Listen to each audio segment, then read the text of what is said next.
The Olszynski Law Firm is an official sponsor of Top Bin 90, specializing in personal injury, criminal defense, DWI, family law, and workers' compensation. The Olszynski Law Firm provides professional, trusted legal services to clients facing a variety of challenges. With a team of experienced attorneys dedicated to protecting your rights, the Olszynski Law Firm is the legal support you can count on. Hi, I'm Justin Olszynski, the founding partner of the Olszynski Law Firm.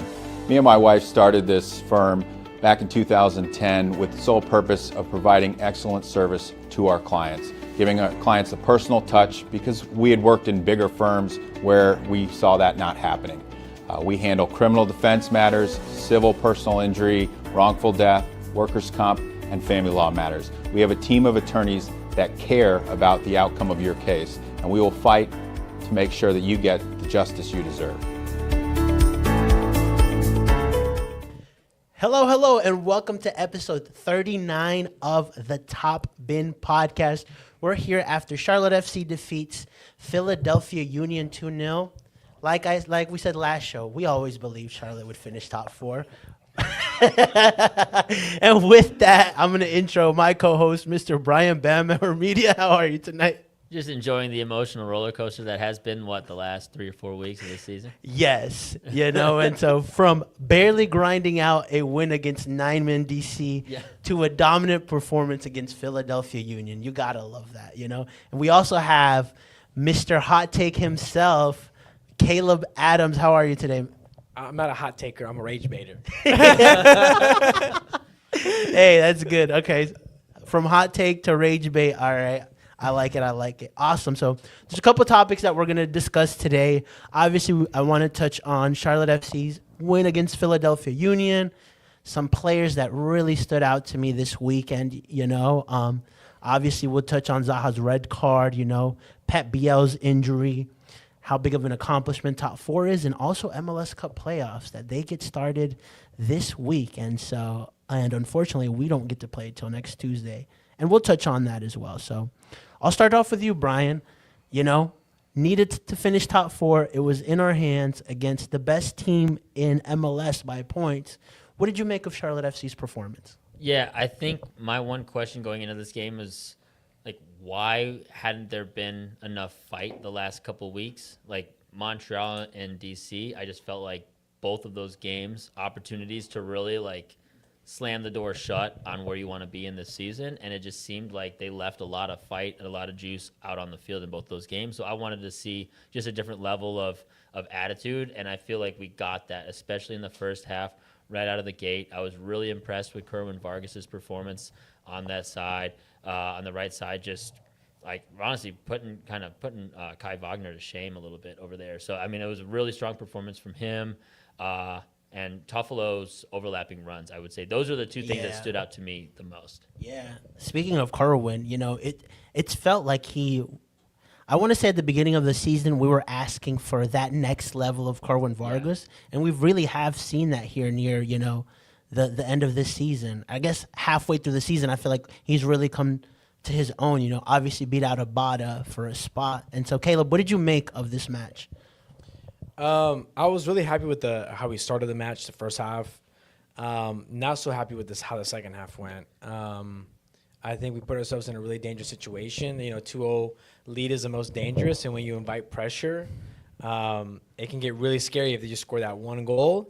Thankfully our defense held out this time around, but I would love to see us be just more aggressive. We were at home. We were controlling them. Philly was really doing nothing all match. There was nothing that Philly was doing that was scary to us or threatening to us. I would have loved to have kind of kept pushing, look for another goal, at least control the game a little bit better. We're at home. We don't need to be defending for our lives. Yeah, but I didn't feel like the game was ever under threat. No, it wasn't. It wasn't under threat, but that's what I'm saying is, I think we can still have that same sort of effect with on the ball. I'd rather see that effect on the ball. It's let's just really shut him out of the game, and there's no rush. We can pass it slowly. We can start. I think that's a more positive way to end the match and the last home match in terms of the regular season. Then just kind of park the bus and try and call it a day. Nice, yeah, agreed. We talked about this front three of Toklomati, Zaha, and Kerwin Vargas. And we saw that in the first goal, Brian, the ball from Kerwin Vargas, the dummy from Toclomati, and the finish by Zaha.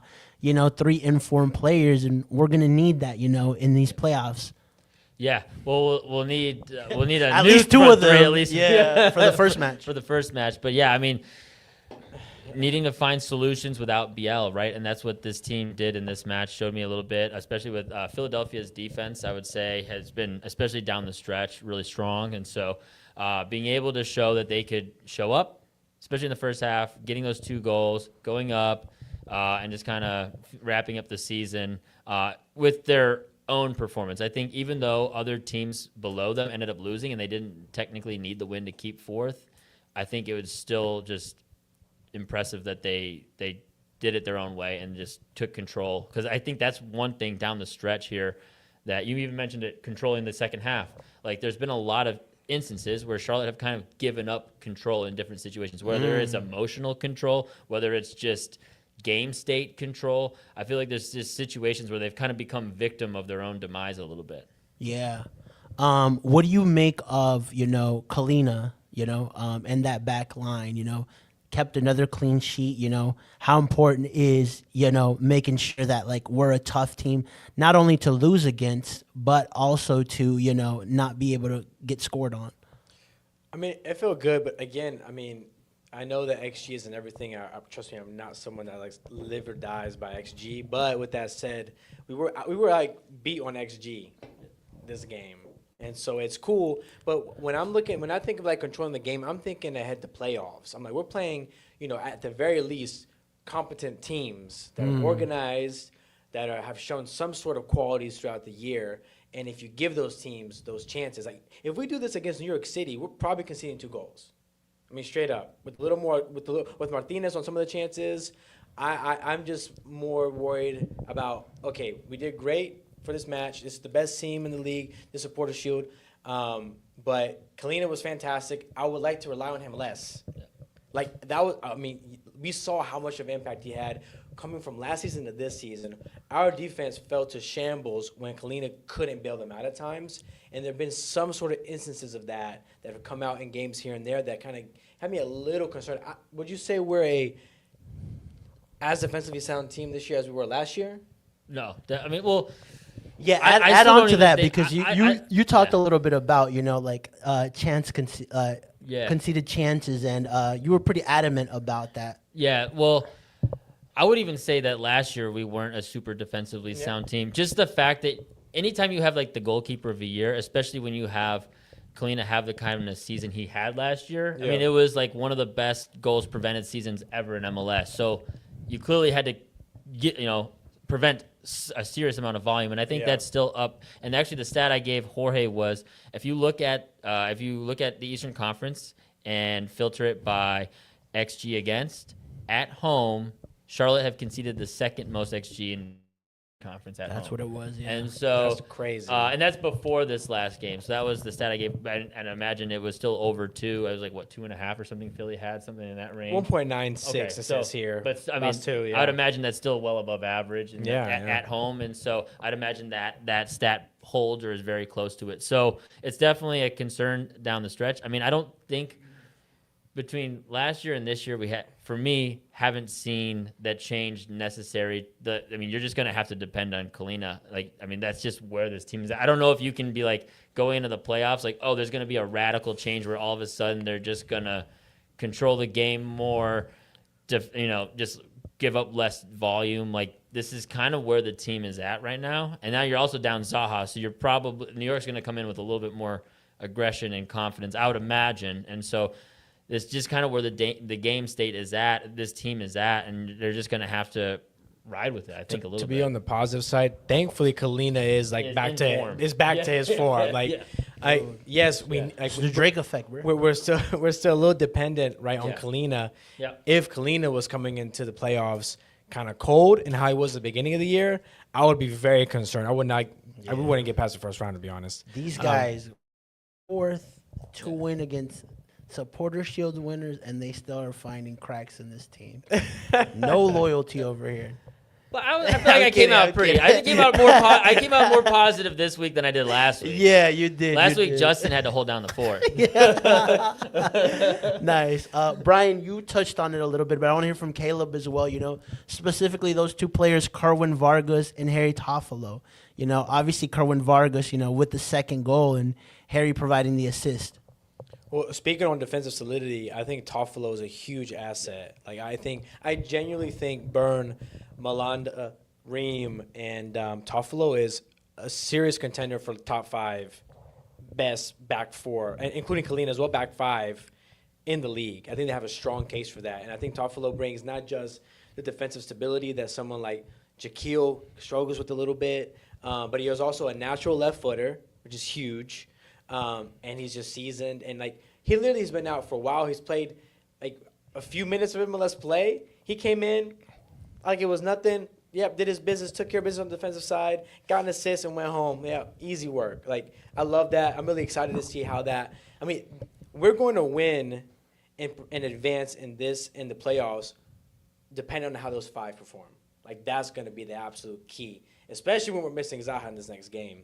But it's great to have him back. And as for Vargas, I think he's shocked all of us. Vargas has been really surprising to me. He's just much more mature.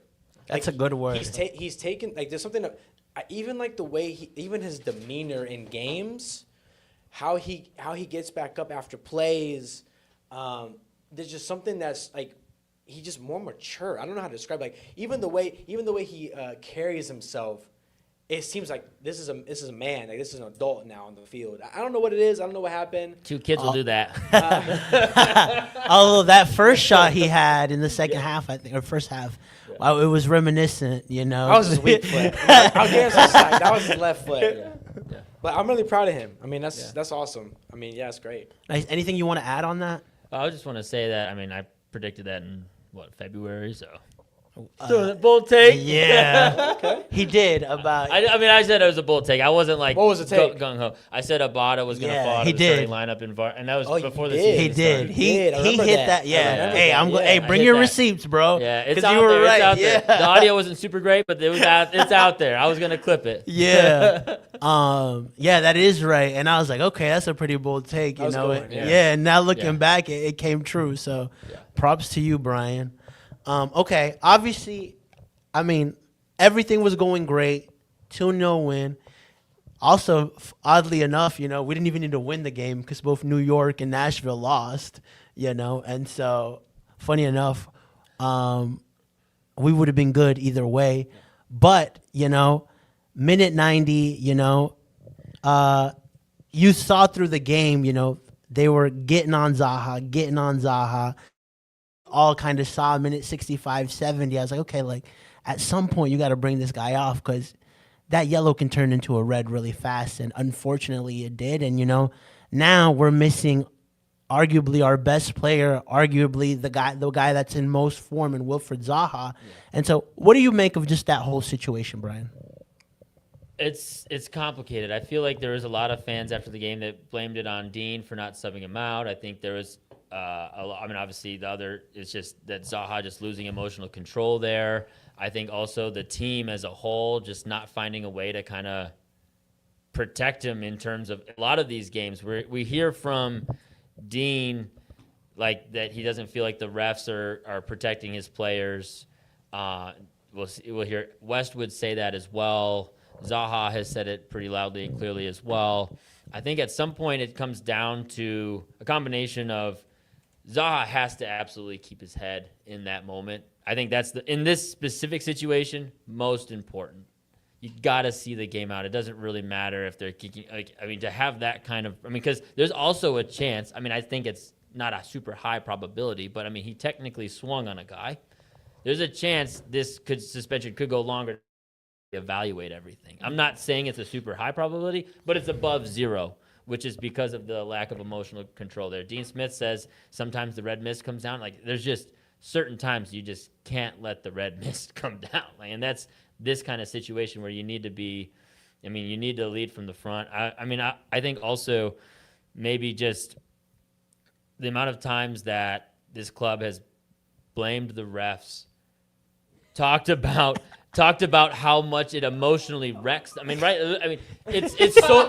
You're not wrong. It literally, like, there's times where, like, Westwood will be like, we have these meetings about the referees and da da da da. And it's like, okay, if you're an opposing team and you're like looking at this situation, you're like, oh, this is completely wrecking this team. Like, just keep kicking them. Like, Yeah.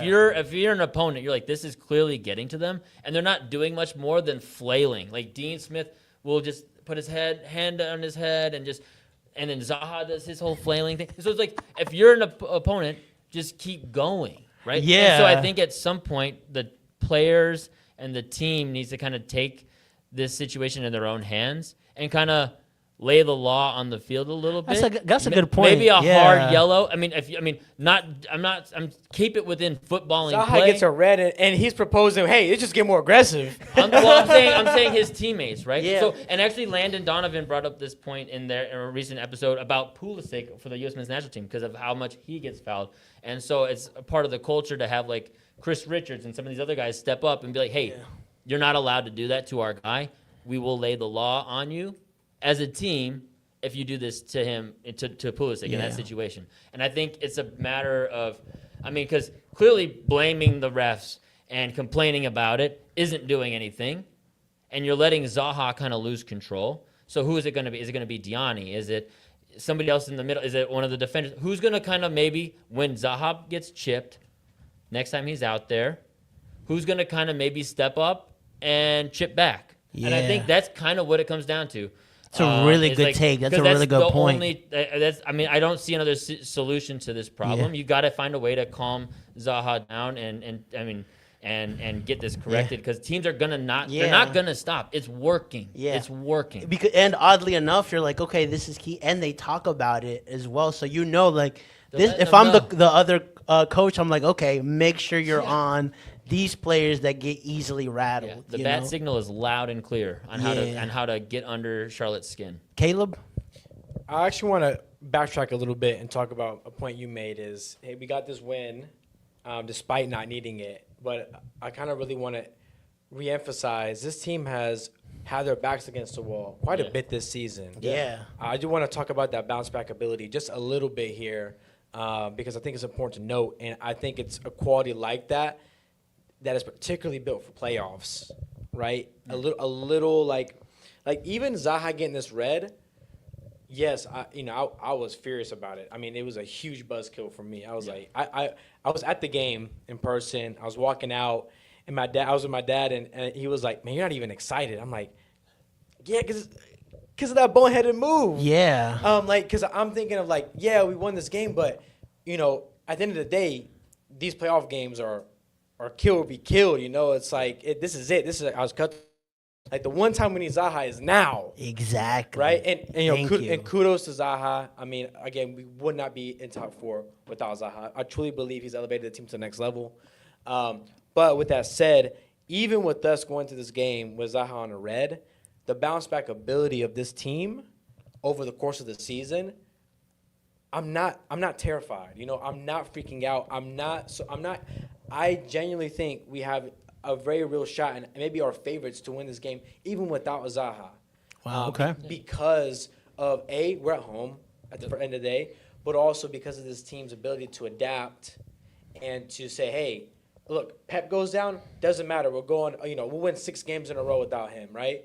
Zaha doesn't matter. These guys have stepped up, and it seems that that culture has. Even when Westwood was out, with his suspension, we took care of business.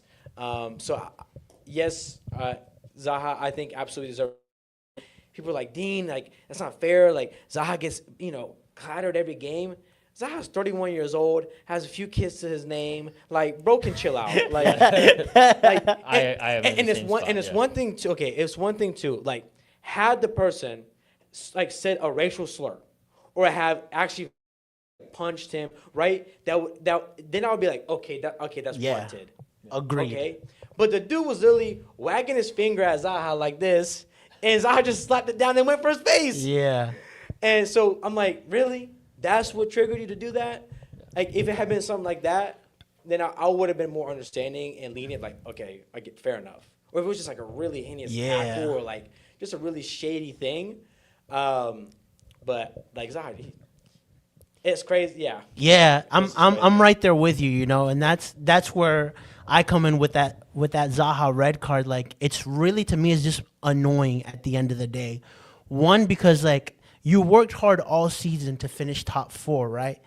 And you need key players. You've talked about it, Brian, where playoffs, and I think you have, Caleb, too. You need those key players, right? Yeah. And so Zaha's just opening himself up for even more criticism with this. Because guess what? If we don't win against New York in Charlotte, what are we going to talk about? Missing Zaha, you know? And that he was brought in for these key games.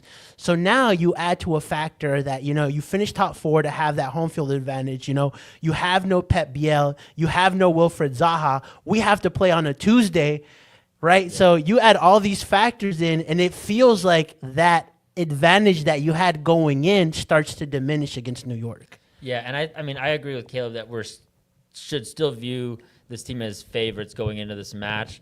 But my bigger concern is if things don't go favorably early for, I mean, even if just an unlucky situation gets a timely goal early, how do you get back into a game? I already feel like Charlotte haven't been the best team at getting back into a game. They've been very good at getting a lead and maintaining a lead, or maintaining a scoreline as even and staying in a fight. Mm-hmm.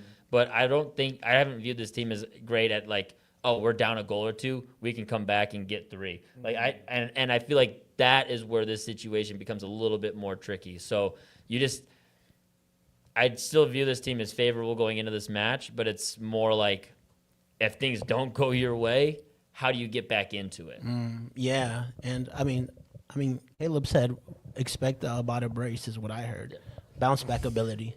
I'm glad you brought him up because, like, if there's a chance for Abada to rewrite his story in history at Charlotte FC, it is his next game. I mean, Abada has a real literally everything will be wiped away. All his sins forgiven, bro. Really, that much? No, I'm telling you that, like, one of the problems with Abada is even though there's been positive moments and he's come up with big goals, the problem is the PR and the moments he gets those goals and stuff either don't matter, we lose the game, or you can't promote it as well as like Zaha scoring against Atlanta United for the win, right? Yeah. Like Zaha scoring against DC. Right. Zaha like that. starting off and we against win, Philly. Right? Yeah. So the difficult part with Abada has been, of course, his play's not been up to par, but also that when he does have moments, it comes either when it doesn't make waves. And so in the first playoff game, home match, if Abada can come in here and be the difference maker, I genuinely think a lot of opinions will shift. Yeah,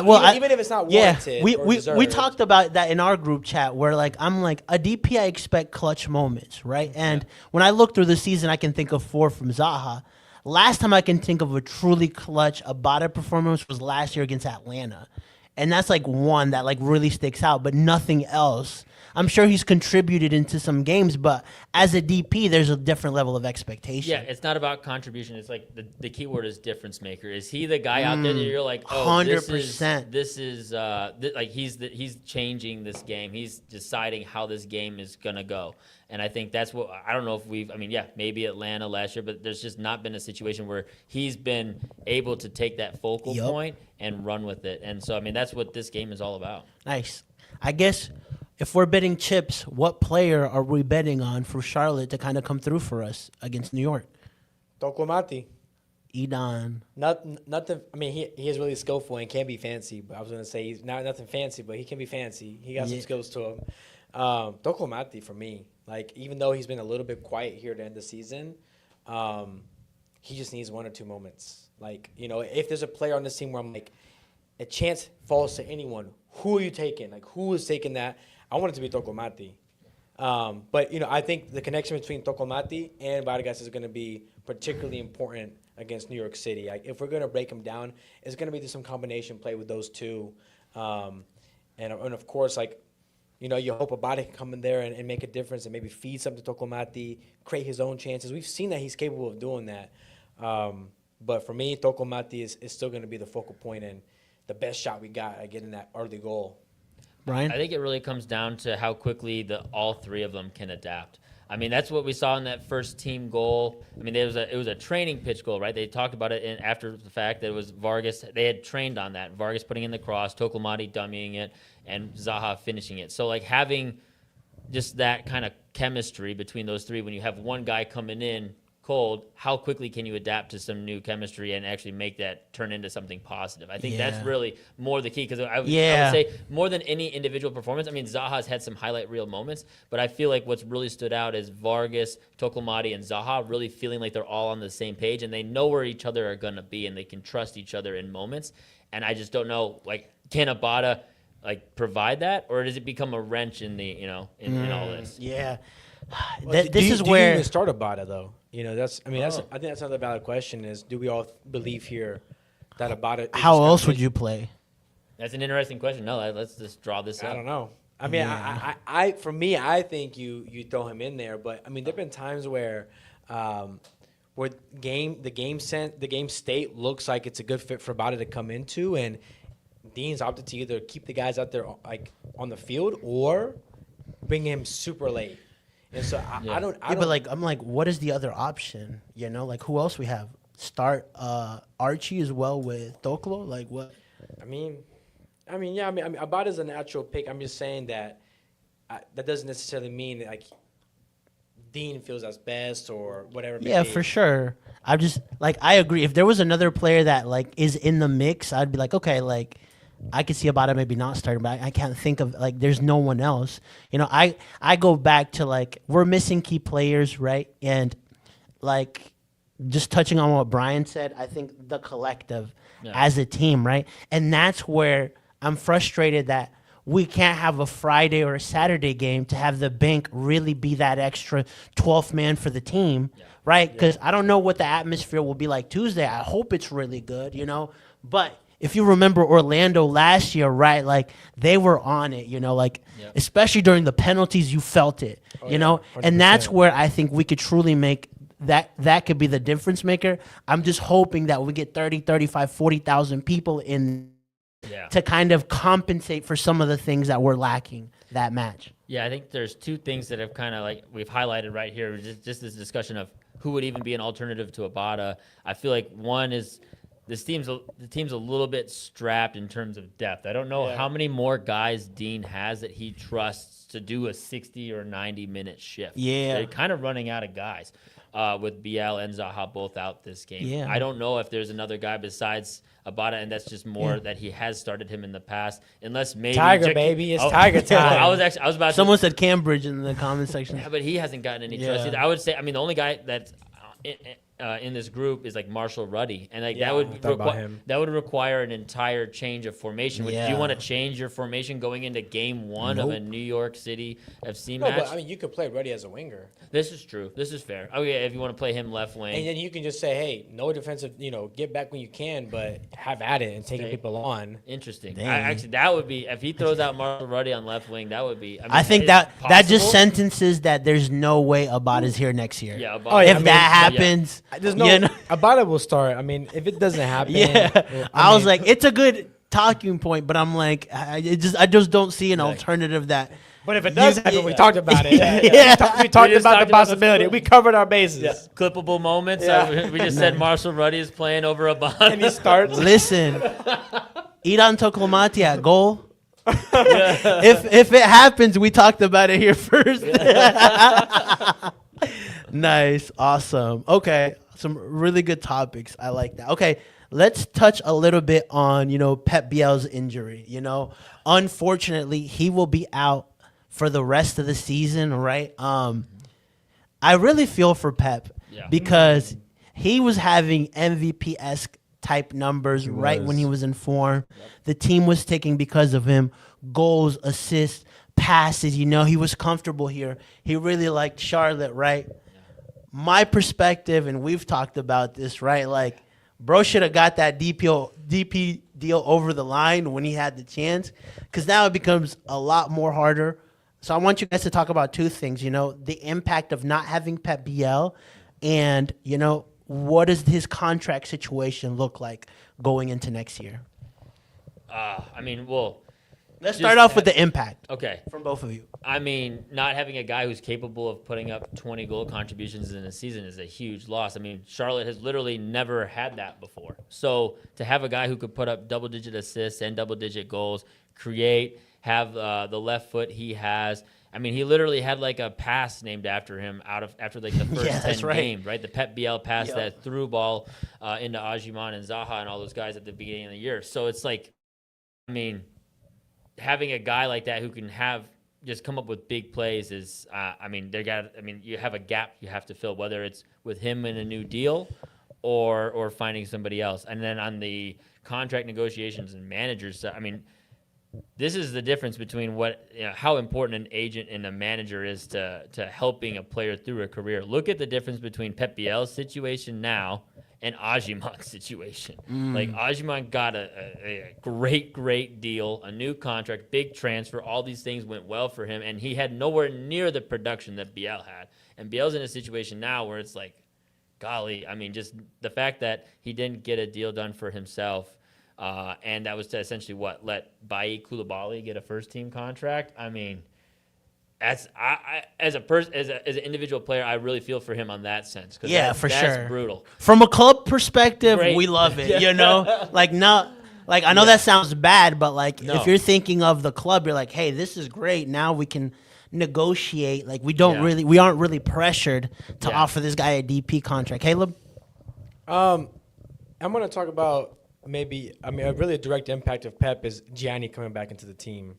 And I want to highlight him a bit because I thought he was excellent last night. He was huge to that performance. And Gianni as well, since Pep Biel's absence, has stepped up big. He had a really rough start, but I think Gianni has really become a staple piece and will be critical to our success. I know people are getting a little bit PTSD from his Orlando tug pull. I was just about to say, hey, playoff Diani. But I genuinely think that someone I posted stats today about some of the best statistics from our individual performances from our players, in particular stats.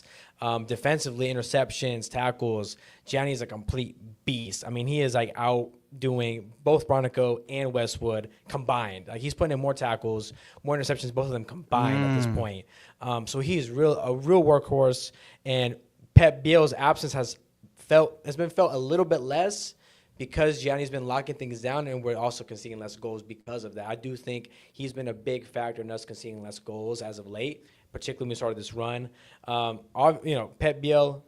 Hold on. You started the show saying that we're conceding way too much. Then you went into the back five being a key. Now Diani being a key. Hey, you want to go real bad? You want to hear my hot take? Remember my hot take? Don't tell us. Yeah. I said Gianni will replace Ashley Westwood. That did not happen. But Gianni, you did say Ashley Westwood was washed. I do remember that. I did say that. I did not say that. I did not say that.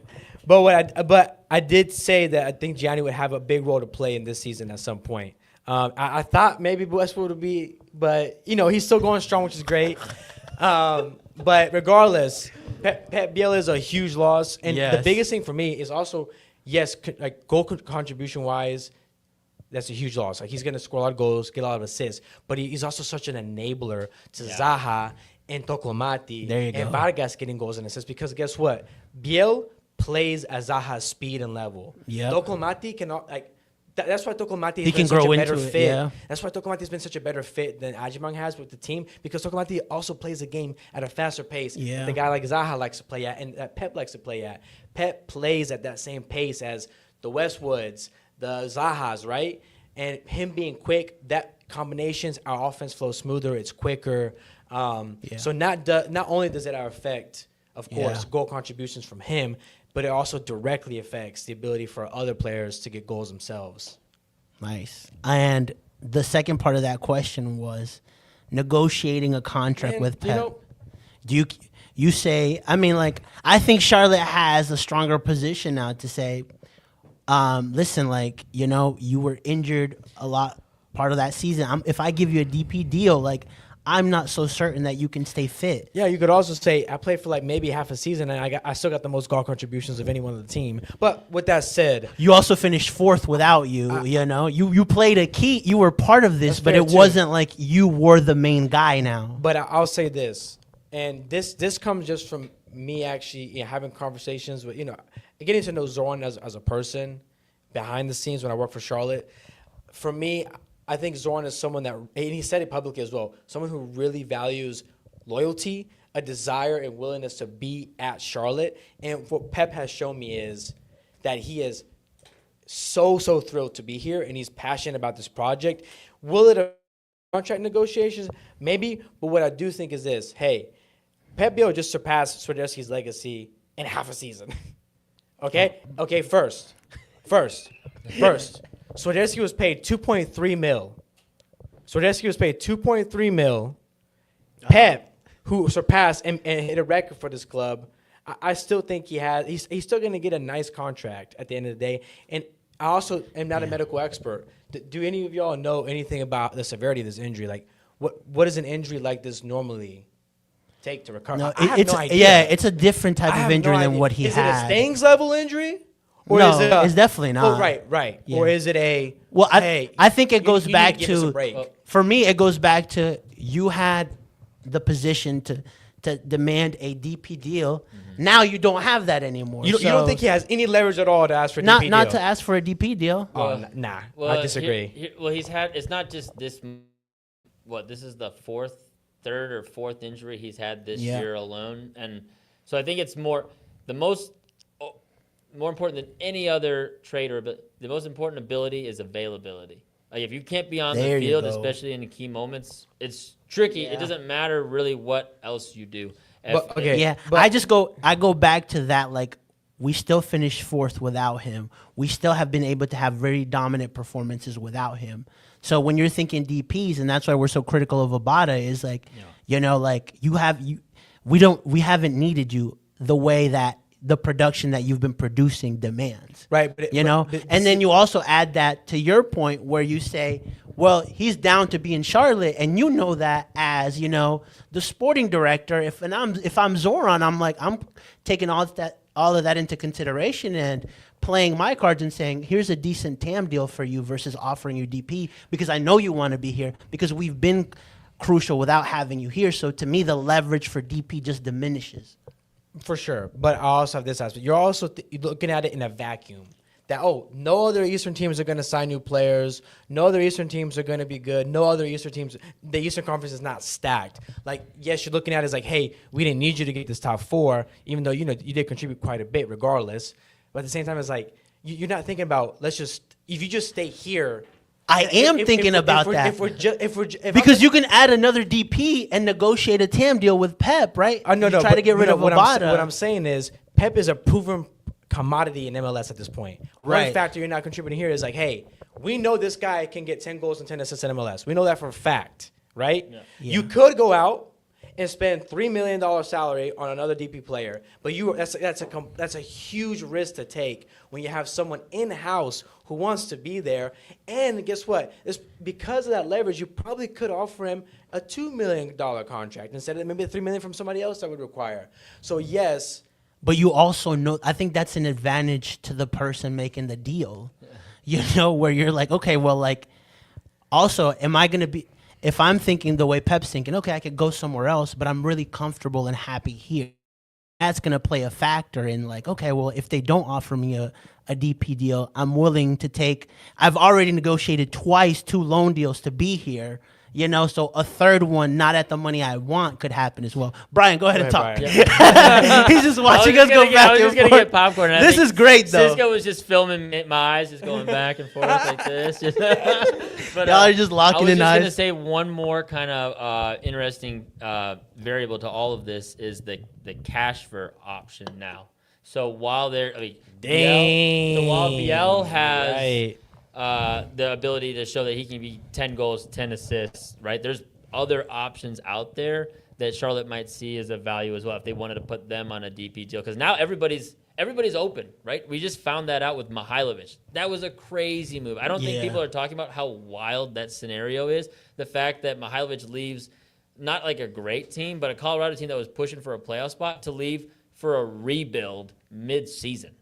And that deal was able to get done, and they were able to send a bunch of money, and it just happened like that. It was just mind-boggling to me. And for me, what that signals is like literally any player is open. Like it's just you can make the phone call and just say like, "What's Hani cost?" You can just ask the question and kind of get a sense of what's going on. And so I think that also alters the Biel landscape because it's like, okay, maybe he's a proven commodity, but he's had a hard time staying healthy. Who else is out there? A Diego Luna. What's he going for right now? Well, let me ask you this as well, because that one thing is like, yeah, we could offer Pep, hey, we'll give you a TAM deal. Pep will be like, hey, New York will pay me $2.5 million. Flip that side. I'll go to New York City instead, and I'll be in your conference.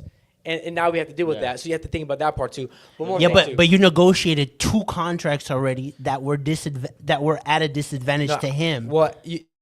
There's a third time. There's an argument for both sides. Yeah, for sure. Know? But I want to add like this just as well, that I also would like to get kind of your take on this, y'all's take. Was Pep's injury mismanagement problems? Because this hamstring problem he's had since preseason. Is there a conversation to be had? And man, were there some other people? Who else has a hamstring injury this year? Dumbia was let go. Dumbia. Like there has like Pep is not the only one that has struggled with the hamstring injury. My question is, okay, is Pep truly injury prone player? Yeah. Or was this a story of a mismanagement of an injury of like, hey, Pat, we kind of messed up your management this year, or your load and all that stuff. Next year's not going to be that way. So I don't know. Like, is he actually an injury-prone player? Does Zoran actually see him as an injury-prone player, or does he see, hey, we've had this guy with hammy injuries, this guy with hammy problems, this guy with hammy problems, this guy with hammy problems? Is this like a staff problem? Is this a load management problem? I don't know. Okay. End of the season comes. You're Zoran, and you're negotiating. Are you offering Pep a DP deal? 100%.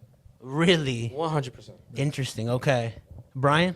I mean, I would hope for Pep Biel's sake, he's earned it, that he would get one. But I don't know if I don't. Zoran, for me, has shown to be kind of stingy in these moments, I think he's just an aggressive sales guy, you know? I think there's a situation also, because it also depends. So you also have to take that into account. You asked us what we wanted. That's what Zoran wants. Yeah. What do you want? That's fair. Well, if you were in Zoran's position, what were you doing? Okay, no, that's okay. I was fair, putting myself fair. into Zoran's. Okay, my bad. That's a whole other conversation. Given what I know about the situation, which is like we don't have any other players on the table. I mean, I would take Pep Biel as a DP. I think he's a good second DP, but then you have to cover that with getting a third DP and no more of this 2 DP 4 U22 stuff. You need a third DP regardless, and you got to get rid of Abada. That's me. Yeah, I think I would keep Pep at a TAM deal.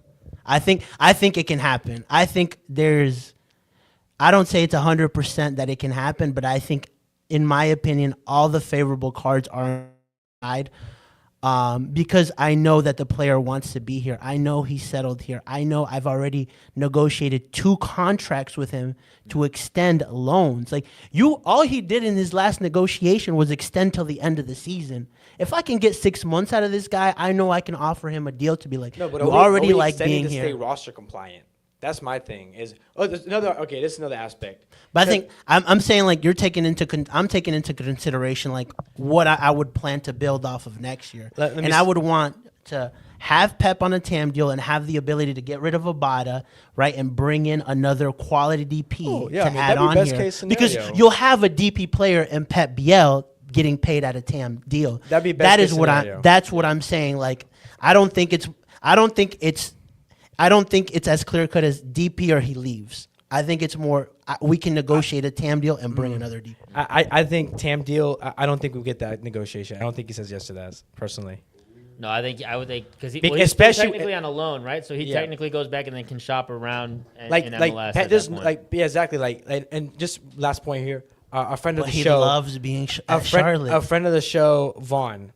He's a strong believer that these loan things are just a under the table deal. There's already a deal set in place, but the way that he's getting paid, his salary per se, the way these sort of negotiation bonuses are going, Vaughn believes that this is an under-the-table deal to help the team stay roster compliant, but that at the end of it all, Pep knows the real deal that he's going to be getting. So, I mean, I don't know. But if that's the case, then everything we're saying is completely irrelevant. Well, Well, they could continue to do whatever the Miami method, right? Where, he's getting a TAM deal and whatever the dark arts that you're applying in MLS that none of us know, right? That it may be applied here, and you still win. You keep him at. Yeah, I just don't know how that's possible. We've really been going on this for a minute. Yeah, I'm just gonna stop because I think we probably should cover some other stuff. Really? Yeah. What were you gonna say? No, I was gonna say something else, but I was like, you know what, we should probably move on. So. Nice, awesome. Well, you heard it here. Caleb said Abada's gonna be clutch, and Pep's gonna be our best paid player next year. Surely, All right, moving on. Surely I can sue y'all for what's that word what do they call when you say Defamation. defamation, Yeah, right? all right. You're welcome. You'll get. Check out Justin for cases like this. I'm gonna hit up Justin. Olszewski law firm. I'm gonna hit up Justin after this. Awesome. Okay, moving on. Right, all you'll win is a TB90 hat. There you go. I'll take anything. Nice. How big of an accomplishment is finishing top 4? One of the things that I really respect is when people set out a goal, and even if that goal doesn't seem like it is happening, i.e. May, June, where Westwood said, yeah, we're still shooting for top 4, right? And in my mind, I'm like, we'll see, and then you go to the last game, it's in your hands, and you accomplish it, right? So first of all, this is a very big victory, not only for, Charlotte, right, for the city having a consistently team that's winning, that's performing really well, but also a really good moral victory for this squad that they set a goal and they accomplished it. I think that's my first plus. My second plus to them is I asked Dean Smith about this, and he's like, yeah, it's nice, but now we got to think about the playoffs. That's the mentality I want to see from my coach. That's the mentality I want to see from my players.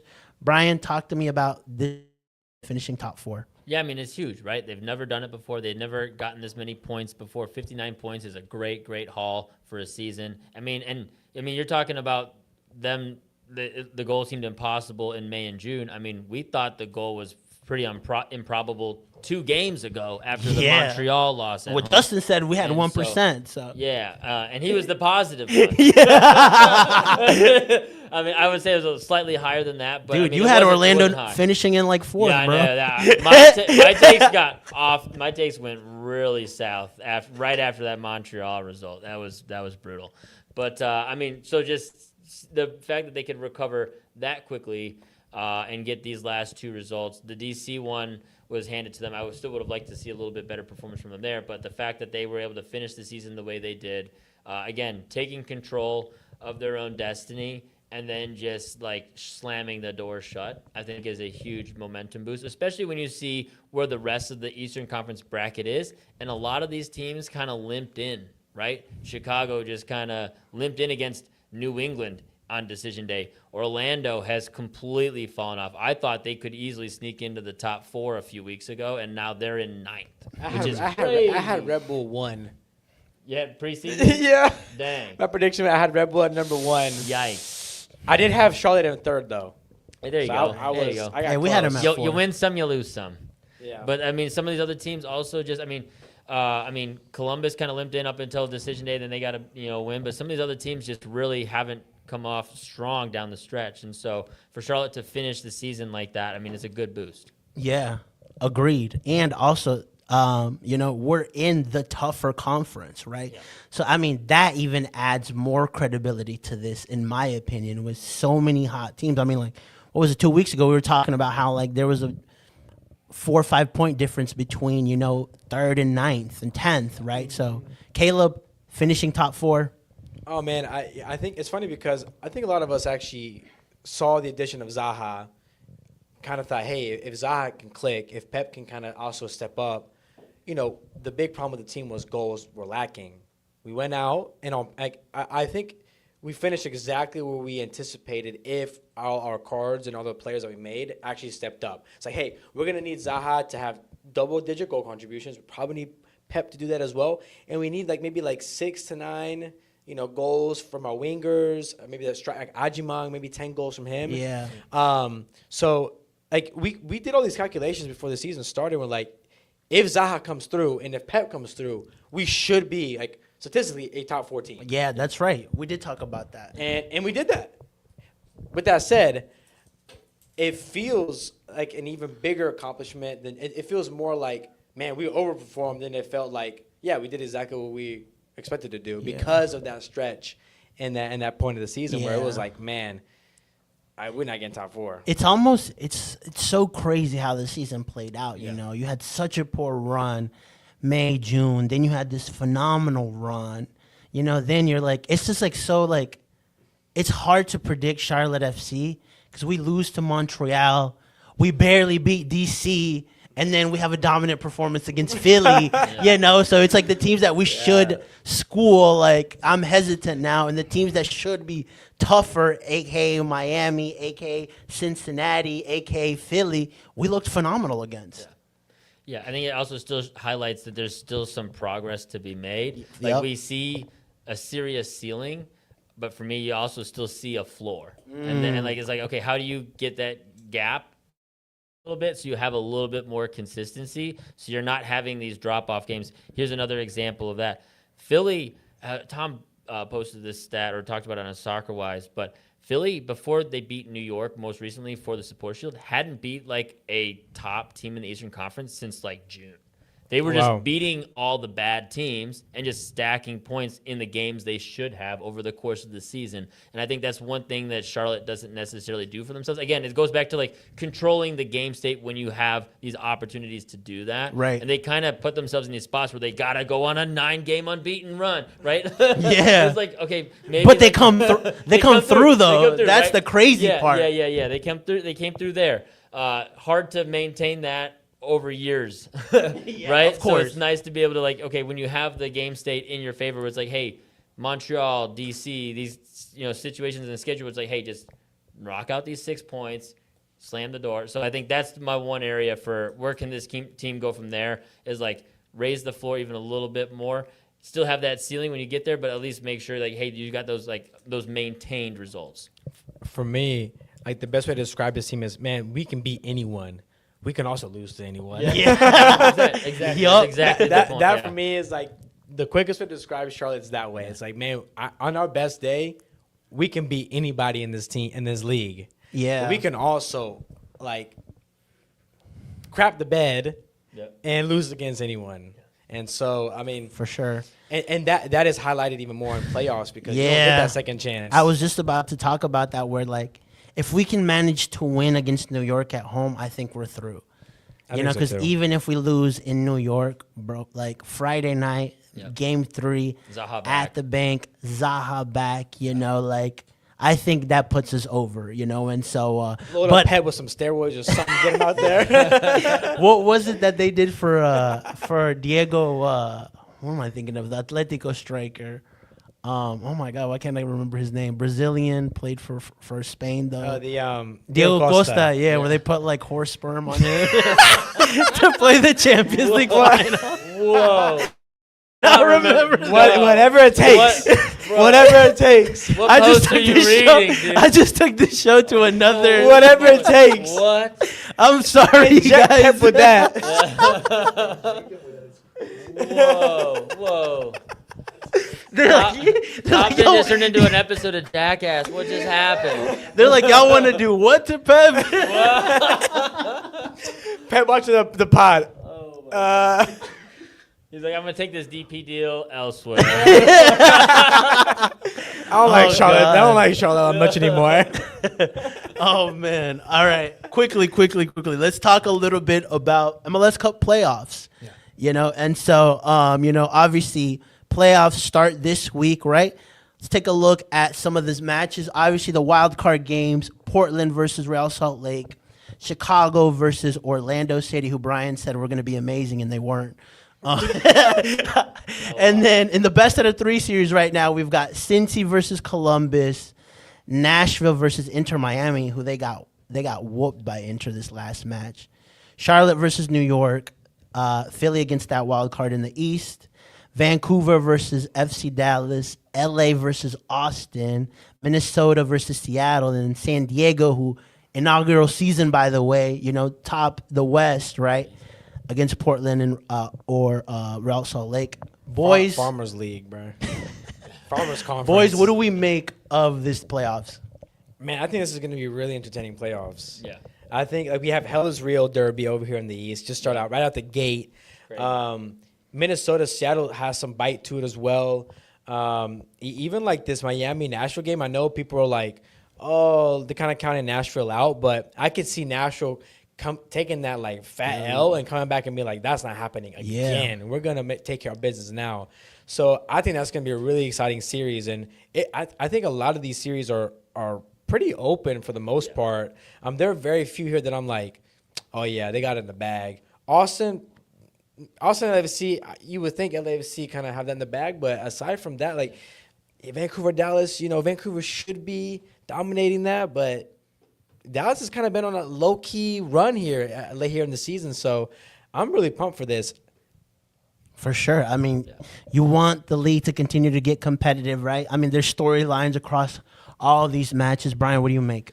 Yeah, I mean, I think what also comes up for me in all these games is that there's a question mark pretty much across the board. There's some issue or problem with all of these teams where it kind of opens the door for anybody else to beat anybody right now. I don't think there's even, I mean, San Diego's just never been here before, right? No experience in the playoff run. Yeah. Vancouver, I think, would have We saw that with St. Louis a couple years ago, right? Yep, exactly. Just not knowing how to handle the situation or the moment. Vancouver, I think, for me, would have been a lock, but the amount of injuries they have dealt with, it is. Jasper Sorensen has done an unbelievable job with that team, but I mean, eventually, I just don't know how long you can just withstand the amount of injuries they have. I mean, their entire starting back line's pretty much out for the season. So, and then in the Eastern Conference, I mean, Cincinnati have underperformed their underlying numbers all year, or overperformed their bad underlying numbers, I should say. So they have question marks for me. Philly question marks because they don't have Quinn Sullivan right now. New York and Charlotte, there's question marks there. Miami, Nashville, there's question marks across the board. So it's really an open playoff. And it's just, I mean, if you just can get hot, build some momentum, and see where this takes you. I mean, you could. Most of these teams, I would say, I wouldn't be surprised about them making a run. I would say maybe Austin. You mentioned that. I would say probably Austin is the one I would be like, I don't see them making a run. Or like really the 8 or 9 seeds. I don't see either of them really making a deep run. But even like Chicago, like, yes, they're kind of a mess defensively, but man, they score a ton of goals. Yes, you have one bad day, you make a mistake. They might score 3 on you. They were a dark horse for me. My one qualm was like that decision day game against New England was just like, golly. But no, you're right. I mean, at the end of the day, it just comes down to can you get hot at the right time? Yeah. Nice. Early predictions for MLS Cup winner? Oh, God. Put me on the spot. It's going to be a LAFC, Charlotte FC final. Hey, I like that. That'll be an intense final. I think it'll be a Zaha versus Son. It's going to be good. Son versus Dad. No.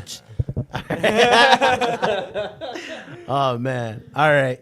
With that said, guys, it's been a phenomenal episode. One last thing I want to touch on. Our merch is officially out. The Weekends at the Bank, robbery edition, as Aaron likes to call it. I think I just butchered that, but, and so the pre-sales are out already, and so we've gotten a good amount of orders, right? And so we'll be shipping these out very soon. And so make sure you place your orders, topbin90.shop. We'll leave a link in the description as well.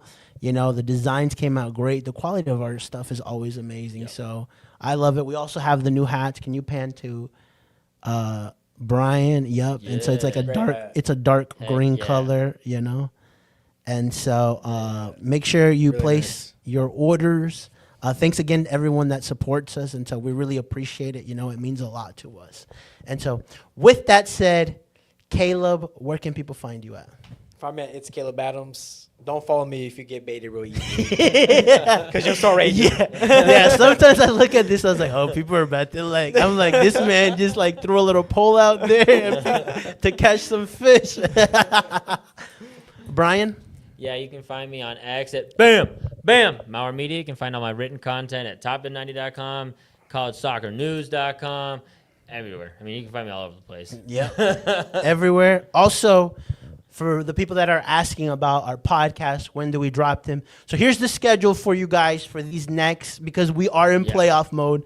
So we're going to be covering things a little bit more extensively. So today we didn't get a chance to talk about New York, but our next live podcast is going to be this Sunday night. You know, Cisco, what time did we agree on? 8 p.m.?